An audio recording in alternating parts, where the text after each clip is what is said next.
यादव समाज के बूढ़े बुजुर्ग ने बताया कि अखिलेश यादव की औकात गाय के मूत्र बराबर है। इसकी औकात गाय के मूत्र के बराबर है।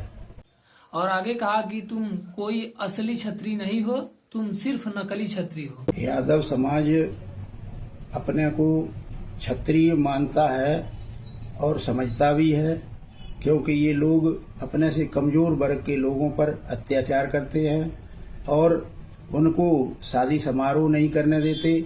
उनके घरों में कहीं कहीं आग भी लगा देते हैं, कहीं कहीं उनकी बहन बिटिया के साथ अत्याचार कर देते हैं।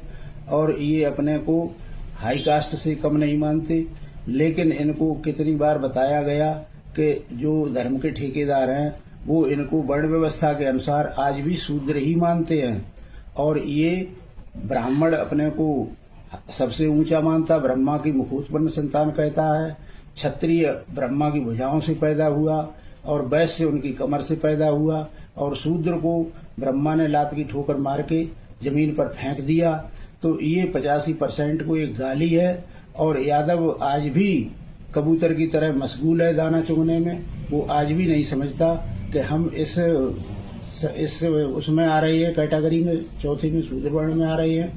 और इसका जीता जागता उदाहरण मैं पहले भी बोलता रहता हूँ कि अखिलेश यादव जिस समय मुख्यमंत्री पद से रिटायर हुए, उसको जब नई सरकार आई बीजेपी की, तो उन्होंने उस कार्यालय को, उस आवास को गंगा जल से और गोमूत्र से पवित्र कराया। और बाद में किसी ने बाइट भी दी, उसमें कहा अखिलेश की औकात गाय के मूत्र के बराबर है।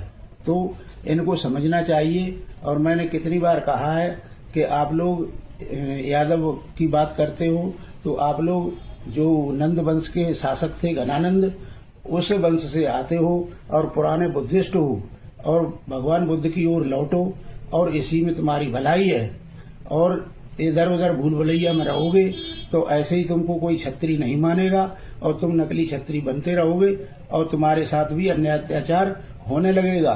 इसलिए अपने घर में आओ, अपने महापुरुष को पहचानो और अपने रास्ते पर चलो जिसपे तुम्हारे पूर्वज चलते रहे हैं। और लास्ट में इस यादव बुजुर्ग ने खुद यादव होते हुए भी यादव की असली औकात दिखा दी। आपको बता दें कि मुलायम सिंह यादव, अखिलेश यादव, चाहे मध्य प्रदेश के सीएम मोहन यादव हों या फिर बिहार के पूर्व सीएम लालू प्रसाद यादव हों, उनको क्या कहा जाता था पहले, और बाबा साहब का संविधान जब से लागू हुआ तब से इनके जीवन में क्या सुधार आई और इन्होंने क्या कुछ पाया, इसको लेकर कहीं न कहीं यादव समाज ने यादव की ही पोल खोल दी है। देखिए पूरा वीडियो अंत तक। ये भी समझते नहीं है इस चीज को कि हम जैसे सभी हैं वैसे ही हम हैं। एक समय जब भगवान बुद्ध अपना धर्म प्रचार प्रसार कर रहे थे तो ब्राह्मण कूटदंत ने यही सवाल कर दिया था और ये कहा था कि श्रमण गौतम, हम ब्रह्मा की मुखोत्पन्न संतान हैं और क्षत्रिय भुजाओं से पैदा हुआ, वैश्य ब्रह्मा की कमर से पैदा हुआ और शूद्र जो है ब्रह्मा ने लात की ठोकर मार के फेंक दिया। तो भगवान बुद्ध ने ब्राह्मण कूटदंत को जवाब देते हुए कहा कि जिस पंडिताऊपन से ब्राह्मण तूने ये सवाल किया है, हम भी उसी पंडिताऊपन से सवाल करेंगे और तुमको लड़ने झगड़ने की जरूरत नहीं है। तो भगवान बुद्ध ने कहा कि जिस तरीके से हमारे लोग, हमारे बच्चे शादी ब्याह होते हैं और बच्चे रोते चिल्लाते पैदा होते हैं, तो क्या ब्राह्मण क्षत्रिय वैश्य का बच्चा हंसता हुआ पैदा होता है या ब्रह्मा के यहाँ से सीधा आता है? तो उन्होंने कहा, ब्राह्मण कूटदंत ने कहा, नहीं बनते, ऐसा नहीं है, हमारे बच्चे भी ऐसे ही पैदा होते हैं। तो भगवान बुद्ध ने फिर कहा, ब्राह्मण हमको ये बताओ कि जिस तरीके से हमारे बच्चे खेलते खाते और माँ का दूध पीते हैं, तो क्या ये जो अपने को ऊंचा मानते हैं या आप ही अपने को ऊंचा मानते हो, सर्वोच्च मानते हो, तो क्या ब्राह्मण के बच्चे ब्रह्मा का दूध पीते हैं? तो उन्होंने कहा, नहीं बनते जी, ऐसा नहीं है। तो फिर उन्होंने कहा कि हमारे बच्चे जिस तरह से पढ़ते लिखते और खेलते खाते बड़े होते हैं, गृहस्थ बनते हैं और आखिर में उनकी मौत हो जाती है, तो ब्राह्मण क्षत्रिय वैश्य मरता है, तो क्या सीधा ब्रह्मा के पास चला जाता है? तो उन्होंने कहा, नहीं बनते जी, ऐसा नहीं है, हमारे भी यही सब क्रियाएं होती हैं। तो ये जो है परिपाटी बहुत पुरानी चली आ रही है और ये लोग भी समझदार हैं नहीं इतने। और नहीं तो आज वैज्ञानिक दृष्टि से देखा जाए तो हमारे शरीर के अंग जो हैं वो 206 हड्डियां हैं शरीर में, और हमारे ऊपर 2 आंखें, एक नाक, एक मुंह, एक खोपड़ी और अंदर जाकर के 2 नलिकाएं, एक खाना पानी की, एक सांस की होती है। उसके नीचे जाकर के आमाशय और यकृत और पित्ताशय और मलाशय, मूत्राशय, बड़ी आंत, छोटी आंत और एक हमारा हार्ट होता है जिसको हृदय बोलते हैं। इसके अलावा ऊपर एक त्वचा का आवरण चढ़ा होता है और सबका शरीर जो है उसमें खून होता है।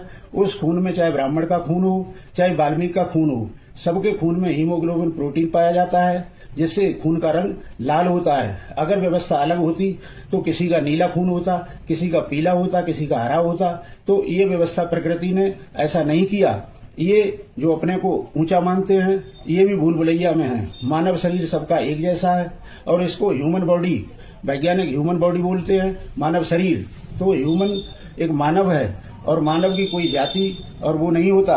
उसमें 2 वर्ग हैं। उसमें क्या है, नर नारी, तो मनुष्य और महिला। तो इस तरीके से तो एक समानता प्रकृति के यहाँ से है। आप लोग उसको कहते हैं भगवान ने बनाया। चलो मैं थोड़ी देर के लिए तुम्हारी बात बड़ी करता हूँ। तो भगवान ने सभी को एक जैसा बनाया, तो आप भेद क्यों डाल रहे हो? राजपूत क्षत्रिय समाज के भाई बंधु कुछ हमसे बोल रहे थे कि यादव समाज के कुछ लोग अपने नाम पीछे सिंह लगा रहे हैं, अपने आप को क्षत्रिय बता रहे, भगवान श्री कृष्ण का वंशज बता रहे हैं। तो मैं इस बात को आज स्पष्ट कर देता हूँ भाई, यादव समाज के आज के 50 वर्ष पहले अपने नाम के पीछे यादव तक नहीं लगाते थे। सिंह की तो बात छोड़ो, सिर्फ 50 वर्ष पहले, और आप लोग आज अपने आप को बहुत क्षत्रिय बता रहे हो। तो मैं आपसे पूछना चाहता हूँ, और अन्य जाति आपको क्षत्रिय मानती है? या कोई ब्राह्मण या कोई अन्य जाति का व्यक्ति आपको क्षत्रिय मानता है? या कोई बहन बेटी आपको देता है क्षत्रिय समाज का? या क्षत्रिय आपको बहन बेटी लेता है? नहीं लेता ना। या किसी अन्य जाति की बेटी आपने ले ली, ब्राह्मण ठाकुर या किसी की, तो आप सोचो मैं ब्राह्मण ठाकुर बन गया? नहीं बन गया भाई, नहीं बन सकते। इस बात को स्पष्ट समझो, लड़कियों की कोई जाति नहीं होती है। मैं आपसे कहना सिर्फ इतना चाहूंगा कि यादव समाज में 2 ही वर्ग थे, कांवरिया, घोषी। आज आप यदुवंश लिखो, चाहे कृष्ण वंश लिखो, चाहे नंद वंश लिखो, चाहे कोई लगाओ, चंद्रवंश लिखो, मैं इससे फर्क नहीं पड़ने वाला। मैं एक बात आपको बता दूं, आपके लीडरों ने अपने नाम की सिंह लगाया, मुलायम सिंह यादव जी ने अपने नाम की सिंह लगाया, आप लोगों ने भी लगाना चालू कर दिया। मध्य प्रदेश के मुख्यमंत्री जी बने, बता रहे कि मैं चंद्रवंशी हूँ। देश में 2 ही वंश हुए, सूर्यवंश, चंद्रवंश। और कहाँ जाएंगे? टोपे सैयद, और कहाँ जाएंगे? कि ये सिंह नहीं लिखेगा, कि ये वो नहीं लिखेगा, कि ये यादव नहीं लिखता था 50 साल पहले। हम तुम्हें 5000 साल पहले की बात बता रहे हैं कि उस समय भारत में सिंधु सभ्यता थी। सिंधु सभ्यता में सभी एक समान थे और भारत सोने की चिड़िया था। तो उसको विदेशी आक्रांताओं ने आकर के आक्रमण किए और शासन अलग अलग तरह से हुआ। यहाँ मुगल शासन रहा, यहाँ पर अंग्रेजों का शासन रहा। तो उस समय आप लोग क्षत्रिय कहाँ चले गए थे? जब मुगलों ने तुम्हारे ऊपर आक्रमण किए, तुम्हारे सारे मंदिरों को तोड़ दिया, तो तुम्हारे जो भगवान थे और तुम्हारे देवी देवता थे और तुम खुद कहाँ चले गए थे और कहाँ तुम्हारा क्षत्रियपना चला गया था? आज तुम यादव समाज को कहते हो सिंह नहीं लिखेगा, यादव नहीं लिखेगा। तो मैं तो उनको वैसे ही डांटता फटकारता रहता हूँ कि आप लोग भूल भुलैया में क्यों हैं? आपके पूर्वज पुराने बुद्धिस्ट थे, नंद वंश के लोग थे। तो यादवों को भी मैं डांटता फटकारता हूँ कि तुम्हारा घर कहीं है और तुम दूसरे के घरों में क्यों घुसे फिरते हो। इसलिए मैं सबको यही कहना चाहता हूँ, क्षत्रिय जो अपने को बहुत बुरा बुरा यादवों को बोलता है, कहता है वो MP में, मध्य प्रदेश में बन गया मुख्यमंत्री, तो उस मोहन यादव को आज समझना चाहिए कि मैं शूद्र हूँ। अखिलेश बन गया मुख्यमंत्री, मुलायम सिंह बन गए मुख्यमंत्री, लालू बन गए मुख्यमंत्री, तो इनको समझना चाहिए कि हम शूद्र हैं। तो आपको भी समझना चाहिए कि आपने नहीं बनाया और न आपके बाप ने बनाया। ये परम पूज्य बाबा साहब के संविधान की बदौलत बने। अगर ये पढ़े लिखे नहीं होते, बाबा साहब ने हमको पढ़ने लिखने का अधिकार नहीं दिया होता और बाबा साहब के संविधान देश में नहीं होता, तो तुम कभी किसी को नेता बनने नहीं देते और तुम ही लौट पलट के शासन करते रहते। ये तो भला हो बाबा साहब का जो इस देश में सच्चे सपूत के रूप में आए और उन्होंने किसी के साथ भेदभाव नहीं किया। तुम्हारे यहाँ तो धर्म के ठेकेदारों ने बहन बेटियों को, महिलाओं को भी आजादी नहीं दी। वो भी आजादी हमारे संविधान से मिली, बाबा साहब के संविधान से मिली। जो Shrimati Indira Gandhi prime minister of India बनी, पंडित नेहरू की बेटी, उन्होंने शपथ लेते ही कहा था इस देश में अगर बाबा साहब नहीं होते तो हमारी जैसी महिला, हमारी जैसी बेटी को इस पद पर बैठने का कोई अधिकार नहीं था। इन्होंने, धर्म के ठेकेदारों ने तो महिला को बिल्कुल निर्बल कर दिया था और उसको पैर की जूती समझ करके और बिल्कुल निगलेक्ट कर दिया था। तो ये महिलाओं को समझना चाहिए, बेटियों को समझना चाहिए और पुरुषों को भी समझना चाहिए, चाहे वो क्षत्रिय समाज का हो, चाहे वो यादव समाज का हो, चाहे वो ब्राह्मण समाज का हो, चाहे वो वैश्य समाज का हो। देश में बराबर का कानून लागू है और देश में संविधान सबको एक बराबर मानता है। न वो किसी को बड़ा मानता है और न वो किसी को छोटा मानता है। देश में सभी को एक जैसी आजादी है, अपने अपने तरह से जीने का हक अधिकार है और सबको फंडामेंटल राइट बराबर बाबा साहब ने दिए हैं। मैं बाबा साहब को बार बार धन्यवाद देता हूँ। अगर आप इस वीडियो को अंत तक देख ही चुके हैं तो इस पर आपकी क्या राय है, कमेंट करें और इस वीडियो को ज्यादा से ज्यादा लोगों तक शेयर करें ताकि यादव समाज अपनी सच्चाई जान सके। धन्यवाद।